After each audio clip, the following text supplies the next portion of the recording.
अभी आएंगे बोलेगे उन्होंने ही आपल्या मावळ्यांविषयी असलेलं ममत्व आणि आपुलकी अशा शब्दांमधून आपल्याला दिसते. जिवलग मित्रांचं उदाहरण दिलेलं आहे तानाजी मालुसरे. आधी लगीन कोंढाण्याचे मग रागवायचे. जेव्हा शिवाजी राजांकडे पेश केले जाते, उदाहरण डबल होत आहे परंतु घेतो आहे, तेव्हा शिवाजी राजांनी त्यांच्याकडे आईच्या भूमिकेतून पाहिलं, स्वतःच्या आईच्या भूमिकेतून पाहिलं.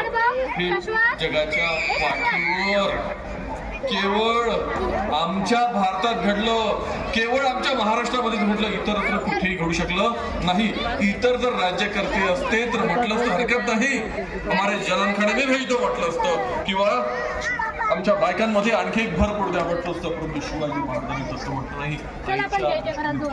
पाहिजे असे छत्रपती शिवाजी राजे, ज्यांनी अखंड मानव कल्याणाचा वसा घेतला होता. राष्ट्रोद्धारक मावळ्यांशी आज नाही, छत्रपती शिवाजी महाराजांच्या कर्तृत्वाचे अनेक असतील हो, परंतु शिवाजी महाराज एकच होते. लोकांचे राजे होते, रयतेचे राजे होते, अलौकिक व्यक्तिमत्वाचे धनी होते. शिवाजी महाराजांचं व्यक्तिमत्व, त्यांचं अपियरन्स ज्याला म्हणतो ते आपण नजरेत कोणतरी घातलं ना, मला इथे दुर्योधन दिसतोय खरंच. पुरुषाची निवड